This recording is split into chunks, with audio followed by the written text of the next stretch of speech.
안녕하세요. 백사 목사입니다. 오늘은 7월 11일 월요일 아침입니다. 오늘도 변함없이 하나님의 말씀과 함께 하루를 힘차게 시작하는 여러분 모두에게 크신 하나님의 놀라운 은총이 종일토록 함께 하시기를 바랍니다.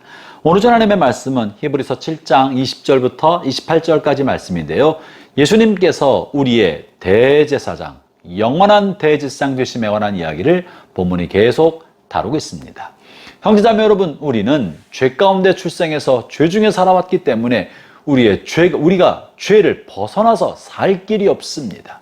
아무도 죄 없이 살 수 없습니다. 모든 사람이 죄를 지었으므로 하나님의 영광에 이르지 못하고 심판의 자리에 들어가야 하는 것입니다. 그런데 하나님께서는 이렇게 죄 지은 인간이 용서받을 수 있는 길을 열어놓으셨죠. 그것이 무엇입니까? 죄 없는 누군가가 죄값을 대신하여 지불하는 걸 통해서 우리의 죄를 용서받게 한 것입니다. 그래서 우리는 우리의 죄를 대신할 희생제물이 필요합니다. 하나님은 이것을 우리를 위하여 흠없는 양과 흠없고 점없고 티 없는 깨끗한 양과 염소를 우리를 위한 희생제물, 죄값을 대신할 희생제물로 삼도록 해주셨습니다. 뿐만 아니라 이 희생제물을 가지고 하나님 앞에 나아가서 우리가 사죄의 은총을 받도록 하나님의 은혜를 구해주고 하나님의 자비와 긍휼을 임하도록 해주는 하나님과 우리 사이에 다리가 되는 중보자, 제사장이 필요합니다. 제물과 함께 제물로 하나님 앞에 제사를 드리는 제사장, 이 둘이 있어야 우리는 죄 용서를 받을 수 있는 것이죠. 주께서 구약시대에는 이렇게 양과 염소로 제물을 삼게 하셨고 하나님이 선택하신 레위 지파 중에 제사장을 선택하셔서 이 일을 감당하게 하신 것입니다. 그런데 제사장의 수명이 있고 또 제사장 자신도 죄를 짓고 살기 때문에 제사장이 다른 사람을 위한 속죄제, 속건죄, 이 희생의 제물을 드리려 하면은 먼저 자기 자신을 위하여 속죄의 제물을 드려 죄 용서함을 받아야 다른 사람의 죄를 위하여 중보하고 죄 용서함의 은총을 구할 수 있었습니다. 그래서 이런 반복적인 제사가 일어날 수밖에 없었던 것이죠. 양과 염소의 피로 하나님 앞에 드린 것은요, 그가 지은 한 가지 죄의 문제로 혹은 그 한 해의 죄의 문제에 대한 죄값에 해당했던 것입니다. 그러니 우리는 날마다 이 속죄제, 이 희생제물을 하나님 앞에 드려야만 했었는데 하나님께서 이 마지막 때 하나님의 아들 예수님을 땅에 보내주심으로 예수님께서 자신의 몸을 제물 삼아 하나님 앞에 단번에 드리셨습니다. 양과 염소는 유효기간이 1년 내지는 한 건밖에 되지 않았지만 예수님은 죄가 없으신 분이고 점도 흠도 없는 하나님의 어린 양으로서 거룩하신 그분이 희생제물이 되셔서 온 인류의 무거운 죄의 짐을 대신 지시고 그 모든 죄값을 대신 지불하신 것입니다. 예수님의 거룩하심과 죄 없으심은 온 인류의 죄값을 대신하고도 남는 것이죠. 그것을 본문에서 뭐라 말했냐면요, 단번에 자신을 드려 죄 용서함을 이루셨다고 말을 합니다. 단 한 번의 제사로 영원한 효력을 얻을 수 있도록 하신 것입니다. 형제자매 여러분, 예수님은 여러분을 위하여 자신의 생명을 희생제물로 드신 하나님의 어린 양이고 우리 영혼을 구원하신 구세주인 것입니다.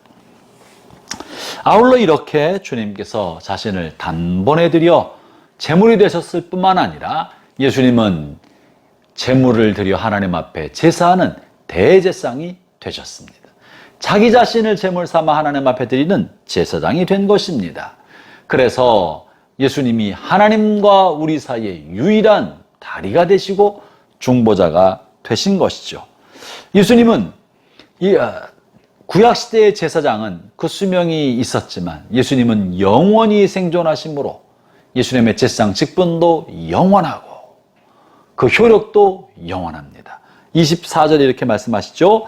예수는 영원히 계심으로 그 제상 직분도 갈리지 아니하느니라.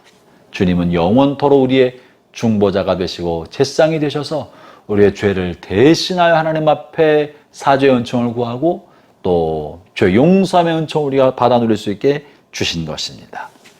아울러 우리가 본문에서 한 가지 같이 기억하고 싶은 게 있는데요. 제상들이 한 제사 행위 중에 하나인데요. 27절 이런 표현이 있습니다. 그는 저 대제상들이 먼저 자기 죄를 위하고 다음에 백성의 죄를 위하여 날마다 제사를 드림과 같이 할 필요가 없으니, 구약시대에는요 날마다 자신의 죄를 용서받기 위하여 양의 피를 흘려 하나님 앞에 제사를 드려야 했습니다. 그러나 오늘날 우리는 날마다 제사를 드릴 필요가 없다는 것입니다. 왜 그렇습니까? 예수님이 단번에 자신을 드려 영원한 효과를 얻을 수 있게 주셨기 때문에 그 한 번의 십자가의 희생이 우리의 어제의 죄와 오늘의 죄와 내일의 모든 죄까지도 다 용서해 주신 것입니다. 그러나 기억해야 할 것이 있는데, 날마다 자신을 제사로 드림과 같이 우리 또한 우리의 허물과 죄를 생각하면서 날마다 주 앞에 자신을 드려야 합니다. 우리의 제사는 예수님의 희생제물로 한 번에 끝났지만 우리의 마음가짐은 예수님의 십자가를 한 번 경험하고 끝났다고 여기서는 안 됩니다. 우리의 마음가짐은 마치 날마다 하나님 앞에 제사를 드리는 것처럼 날마다 구원의 은총을 간구하고 사죄의 은총을 간구하고 죄 용서받은 확신을 간구하고 지난날의 허물과 죄를 자복함으로 하나님 앞에 깨끗함을 얻어야 하는 것입니다. 우리의 죄값은 단 한 번 예수님의 희생으로 다 지불했지만 우리의 의식 속에서는 그것을 망각하거나 매너리즘에 빠져서 그것을 무덤덤하게 여길 때가 얼마나 많습니까? 그러므로 우리가 애써서 이것을 기억하고 주님이 나를 위해 십자가 지신 사건을 날마다 되새김으로 우리의 허물이 그 안에서 다 용서함 받고 회복되는 통로가 되리라고 믿습니다.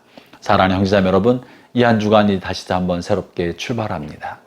여러분의 이 하루가 주님과 동행하고 사죄하시는 주님의 은총과 함께하는 시간이 되기를 바랍니다. 우리가 용서함 받을 때 감격이 생기고 그 감격은 구원의 감격이 되고 그 구원의 감격은 우리가 맡긴 사명을 신실하게 이루게 만드는 사명 성취를 위한 감격이 됩니다. 오늘 하루도 주님과 동행하시기를 축원합니다. 기도하겠습니다. 아버지 하나님 감사합니다. 영원히 단번에 들으신 주님의 몸과 그 희생으로 우리가 새 생명을 얻었고 영생을 누리게 되었습니다. 이 모든 것을 당연히 여기지 않고 내가 마땅히 감당해야 할 몫이 무엇인지 깨닫게 하여 주셔서 가정에서나 일터에서나 어디서든지 간에 그리스도를 증언하고 드러내는 복된 통로 되게 해 주옵소서. 예수님 이름으로 기도합니다.